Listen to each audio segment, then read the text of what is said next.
Dragi tiktokeri, osiguranja ne želi da znate za ovaj trik, za ovaj fol, tako da pogledajte klip do kraja, bit će vam od financijske koristi ako pogledate klip do kraja i ako postupite na taj način.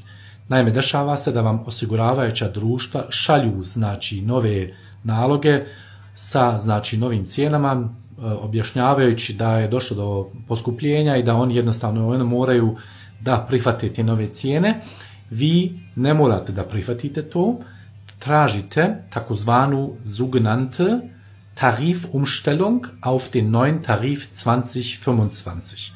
To su određene tarife koje oni nude novim licima u osiguravajućim društvima kako bi njih namamili da se oni učlane u njihovo osiguravajuće društvo, a vi kao već postojeći klijent imate pravo na te iste tarife koje one nude njima, tako da i vi možete jeftinije proći.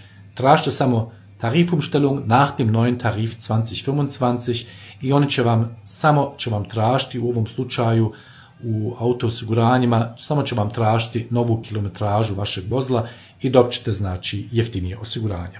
Ako vam se svidio ovaj spot, lajkujte ga i vidimo se u narednom klipu.